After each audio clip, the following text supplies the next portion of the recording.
Shigeru Miyamoto has been an inspiration in my life since I was 6 years old. But decades of my life would pass and I had no idea who he was. I knew him from this, and this, and this. And it was largely him and his team's work on classic games that determined my career path, and thus my life forever. So in this third episode of my gratitude series, I will tell the story of my unique relationship with him and his amazing work.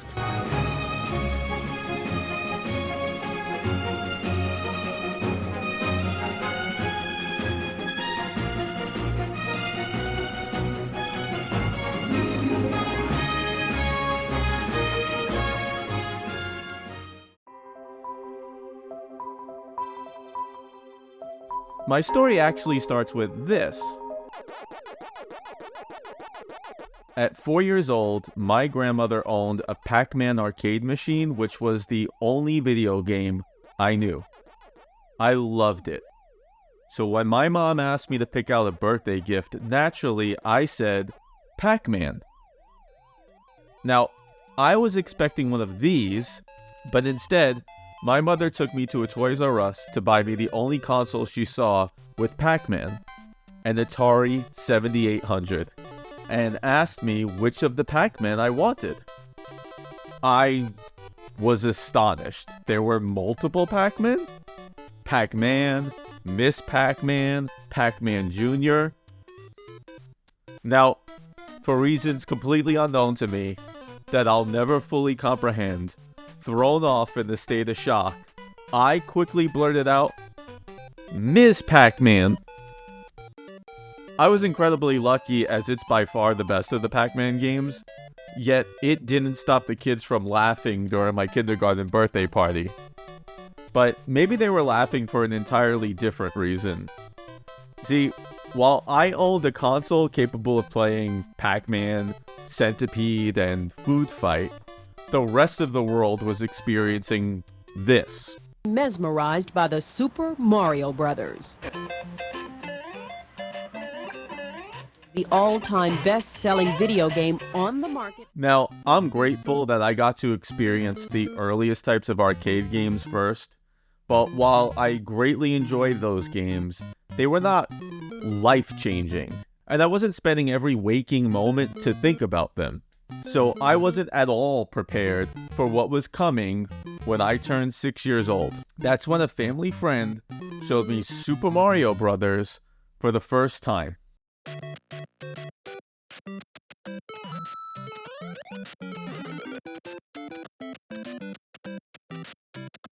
I was in love, seeing a whole world I could explore.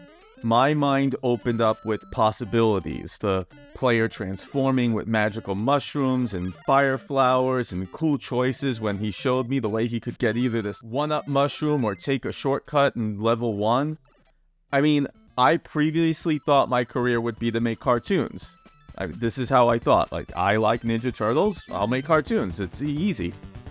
But when presented with World 1-1 of Super Mario Brothers, I knew my career had just changed. They were like cartoons that I could explore, that I could control. They were cartoons plus plus.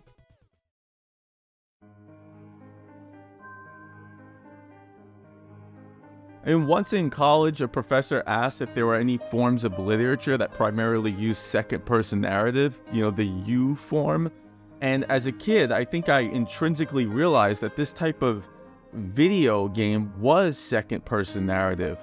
I could make choices, I could explore, I could transform with all these abilities, and this was what was flooding through my mind at the time. But I actually couldn't experience any of it because for nearly a year, friends, neighbors, family members would just show me the game, and in their addiction would never even think to hand me the controller. And quite frankly, I didn't even think to ask. As far as I knew, I wasn't worthy of such a thing, and I was happy living vicariously through others and just watch.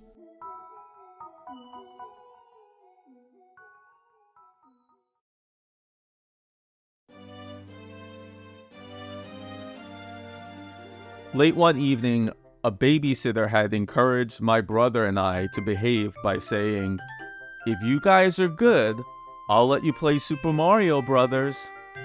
Whoa, that's so cool, I thought. We're gonna pretend to be Mario Brothers?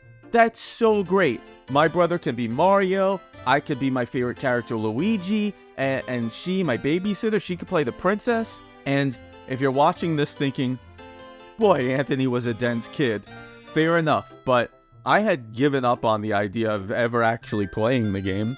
Then she pulled out her Nintendo, and like anyone who ever put a Nintendo in front of me before, she began playing.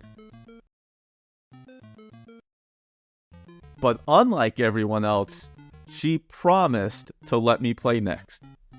She played and played and played. It was so agonizing. Finally, at World 5-4, I asked in frustration, "When am I gonna play?" Hold on. I've never gotten this far before," she said. Fair enough. I know now that you never give up the controller when you haven't gotten that far before. But I couldn't wait for my babysitter to die. Figuratively. And she did. And it was getting late and it was time for bed. I don't remember crying that night, so she must have done a great job convincing me that I'll have the whole morning to play, and I did. I owned that Nintendo the next morning, and no one dared try to touch it. I was enamored by the choices I could make throughout the game, by the way the first level got progressively harder, the way I'd struggle to make a jump but saw there was this bridge I could take as a backup route, little moments of risk-reward based on like where items like coins were placed. I'm not sure what it was like for other kids, but it occurs to me now that even at an early age, I was constantly thinking of how the game was designed and constructed. So naturally, for my 7th birthday, I asked for and got a Nintendo. And as an aside, it will probably remain the greatest year of my life. It is the year I got my Nintendo, my favorite team won the Super Bowl, the Ninja Turtles movie came out, and Super Mario 3 was released in North America, which I, of course, had no idea existed. Heck, I knew Mario 1 existed, I now owned it, but I still couldn't even play it because no one in my household knew how to hook it up. So I guess you can so far call this video all the ways I couldn't play Super Mario Brothers. It took months before a new babysitter came and offered to hook up my Nintendo. And by the way, this girl is probably the greatest person who ever lived because she spent all of her babysitting money to get snacks and gifts for my brother and I. Like literally all her money gone for us. This time, she spent her babysitting money to let me pick out a rental NES game. I picked out, I kid you not, Bugs Bunny's Crazy Castle. So, I started with Bugs Bunny before the main course, meaning that's the first ever game I've played on my Nintendo. Then, it was on to Super Mario Brothers, and it was while I was playing Super Mario Brothers that caused my babysitter's great concern. While I was playing for hours, completely uninterrupted, she wasn't sure how long she should wait before calling my mother. Finally, she did. "Anna, I'm really worried about Anthony. I don't know what to do. He's playing Nintendo for literally 10 straight hours. No, not to stop for anything. He won't eat, he won't use the bathroom, and I know he needs to use the bathroom." How did she know I needed to use the bathroom? Well, because it was that day that I developed a subconscious strategy of holding my groin, needing to pee, while still managing to hold the controller to play. But Mario didn't just consume me when I had a controller and my groin in my hand. It was on the beach where I'd dig down as far as I could, hoping I'd find an underground world like in my favorite Mario 3 secret. It was finding flowers and literally raising them to the sky, hoping the sun would somehow magically turn them into fire flowers, in a desperate hope my clothes would magically change orange and I would be able to spit fireballs from my right or left index finger. It was seeing every pipe and hoping I could find one that would transport me. And when I fell in love with Mario 3, which I have a much longer video about, my favorite dreams included a raccoon leaf so that I could fly. But even stronger in me was the desire to make these games. I constantly design games in my head playing Mario and other Nintendo games. My main fantasy game series in my head mapped entirely like the Mario trilogy. 2D platformer, then another platformer completely different from the original game, then finally a third installment that went back to form with even more abilities and suits and power-ups. I was constantly inspired to design games.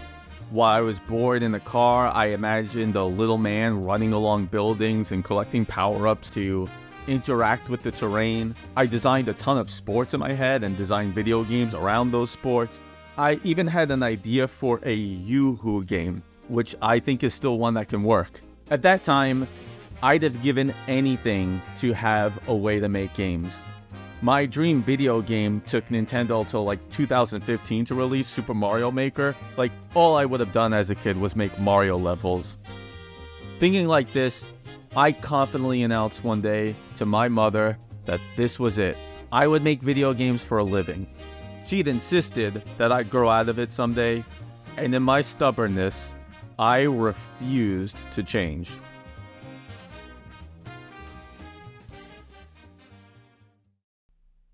But as the years went on, surprisingly, doubt did creep in. And if it was Super Mario Bros. That ignited my passion for game development, it was another franchise that rekindled it.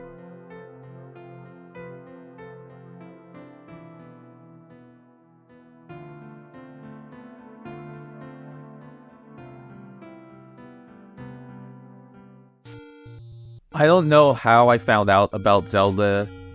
Maybe it was the cereal commercials, the cartoon series, Excuse me, princess. that really awesome gold cartridge. Probably that.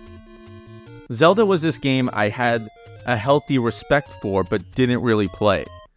I rented it out one time and I knew what I was playing was really good, but I also struggled with it. Like, I wanted to grow on this grand adventure. I'd have happily accepted it if someone gave it to me as a gift, but it wasn't something I demanded to get. Maybe this felt to me like it was for the big kids, and I already had Super Mario 1, 2, and 3, and those games just felt right. When I got my Super Nintendo, an older family friend who was quite good at games came by with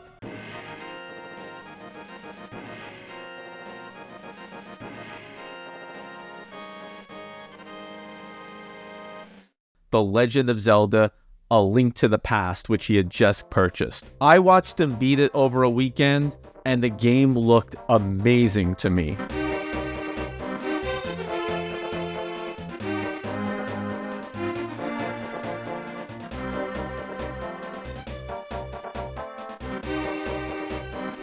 I was ready to ask for it as my next Christmas gift until the friend, whom I admired greatly, said, "This game sucks. It was too easy, not like the first one." Well, I guess I won't ask for it. Turns out, The Legend of Zelda: A Link to the Past sucks. I mean, I get it. I have my own hot takes. Like, this doesn't hold a candle to Super Mario Bros. 3. But moving on. In the next console generation, my mother got me a 3DO for Christmas before N64 released. Something I didn't ask for and was really surprised to get such an obscure but actually cool system. For some reason, this had me convinced that by next Christmas, she'd just assume to get me an N64. Mario had made the jump to 3D, I had a taste of playing it with my cousin, and I couldn't wait to get my hands on this game.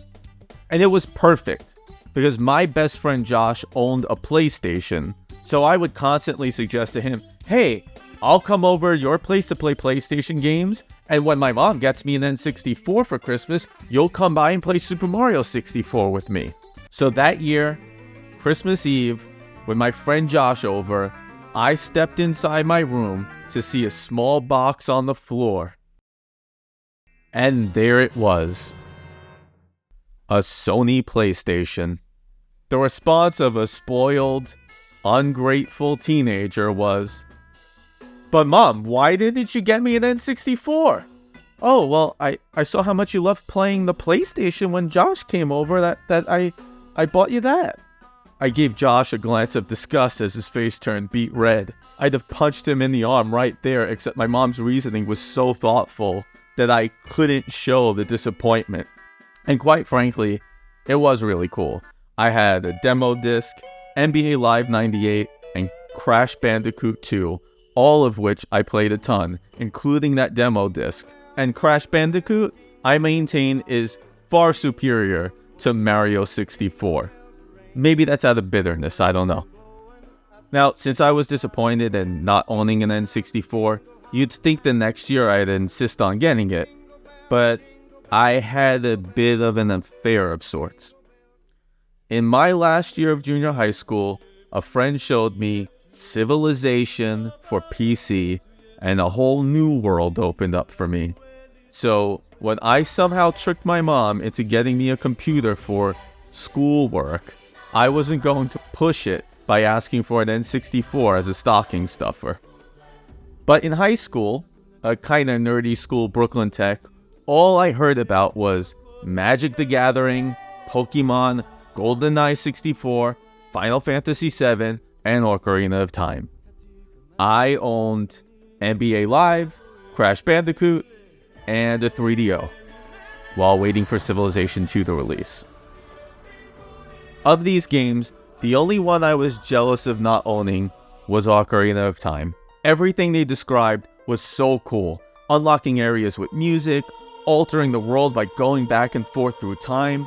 I was certain I'd like this game, and even though I never really played a Zelda game, I always had this healthy respect for it at a distance from afar.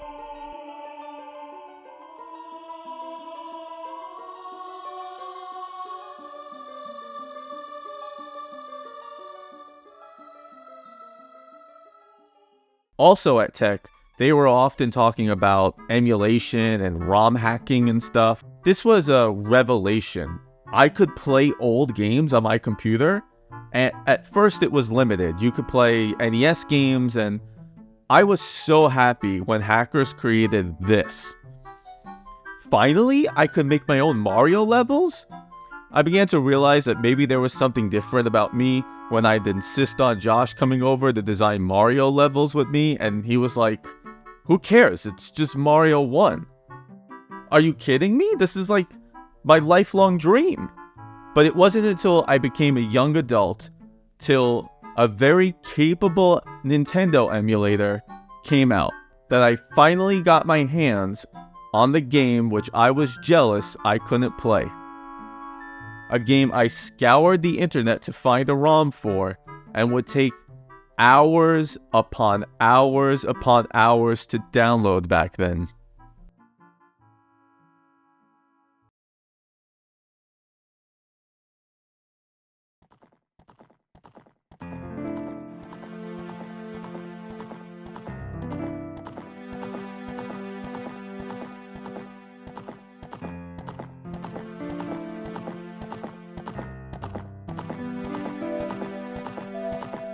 The first thing that strikes me about this game is the beautiful music. The introduction to the game gives this morose, thoughtful yet poignant tone that I hadn't experienced in a game before. I was immediately captured in the opening sequence when the Great Deku Tree speaks of darkness during the ominous music.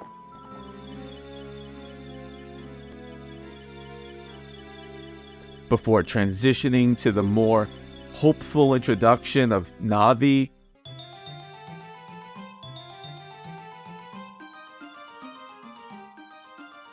In just a few opening minutes between the pensive title screen to the ominous Great Deku Tree to the cheerful and humorous Navi sequence and the playful yet slightly sinister Kokiri Forest, the game sets you up for an emotional trip that I never experienced in a video game prior to that.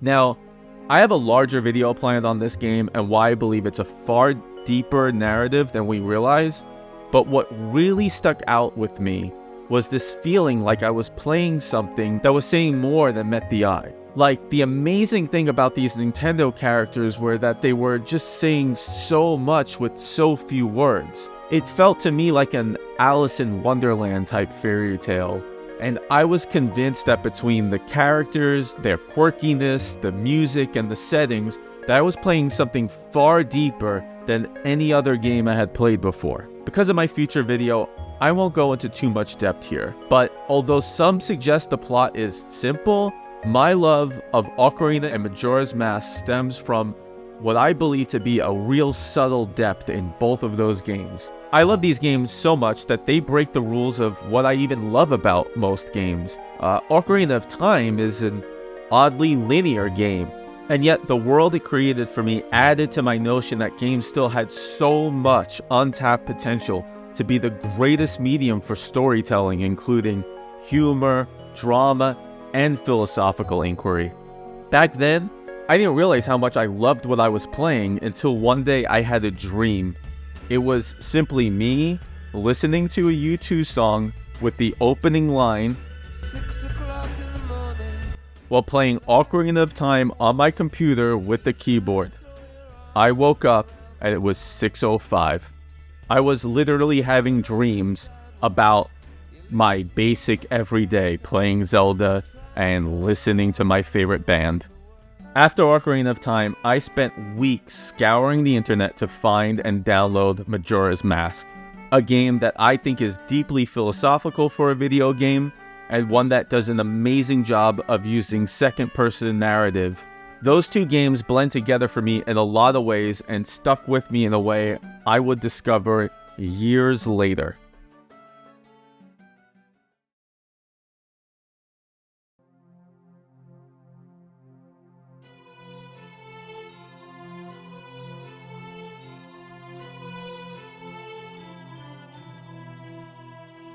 I was a lost young adult.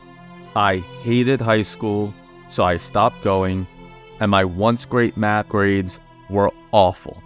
I went to college, many years late, because I felt that's just what I had to do. But I would have needed to take all these remedial math courses just to take computer science, and that's what I originally thought I would take in order to learn to make games. Instead, I took writing and philosophy courses while trying to teach myself how to make games at home. I was also depressed for a number of reasons, deeply depressed. Like, checked myself into a hospital, I couldn't function kind of depressed. I was lost. I had dabbled in stand-up comedy, another childhood love. I had taken theater, and I struggled to find ways to make the grand games that I always wanted. It was not long after 9/11 too, which always shook me. So I spent less time thinking about games and more time thinking I wanted to enter politics or save the world in some way. I was all over the place, directionless, a boy without a fairy. Now, there's a series of reasons why someone would pull themselves out of such a place, but there was this one key moment.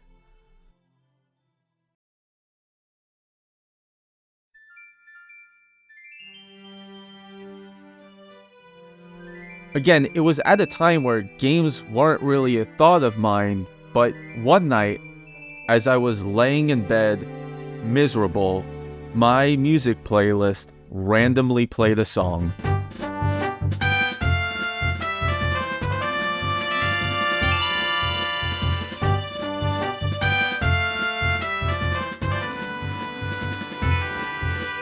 At the time, it was one of the few video game songs on my playlist, and it instantly transported me back to the land of Hyrule. Everything I loved about that game, this world I wanted to transport back to. And something else about listening to that song just unlocked this idea in me. This game that I knew had a deeper meaning than I understood suddenly started to reveal itself to me. See, Ocarina of Time was not literal in the same way the ocarina in Majora's Mask literally transported you through time. In Ocarina, it was figurative. For instance, much like when I was in that bitter state and the Hyrule Field theme music suddenly took me to this better place, the same thing happens in the game. Daruna is bitter and angry, and you must play Soraya's song to return him back to a better place and a more happy place and time in his life. This one thought and moment had me re-energized to make games. As I had believed before, I can make games with allegory, philosophy, or even comedy.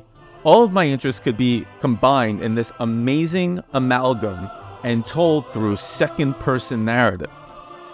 That year in my children's literature course, I wrote a paper on Ocarina of Time and my theories of it as an allegory with similar qualities to children's lit. Basically the theme of the video I teased earlier. And later that year, I hustled to find myself working at a game studio for the first time while going to class in the evenings. And then years after I played my first ever Zelda game, this obsession took hold, like more than it did when I was playing it. I made a Zelda-themed bathroom and freaked out my roommate when I set up a system for playing day and nighttime music.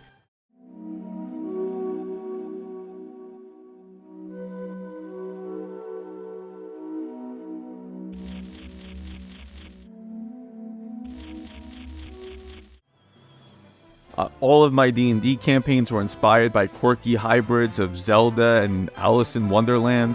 I constantly made t-shirts with Zelda characters before graphic tees were even in style. And like I did with the Mario series, I'd find reason to hate every subsequent Zelda game for not being exactly like the predecessors that caused me to love it in the first place.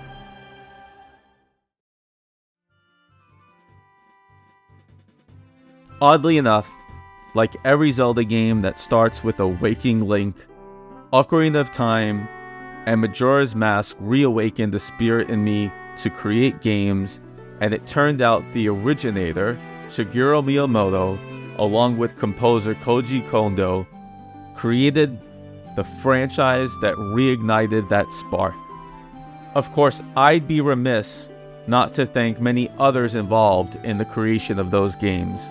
Names I will mispronounce here: Eiji Onuma, Toru Usawa, Yoichi Yamada, Yoshiaki Koizumi, Toshio Iwaaki, Takashi Tezuka, Tatsuya Iguchi, Hideki Kono, Kensuke Tanabe. And I'm sure there are many others who I ought to thank.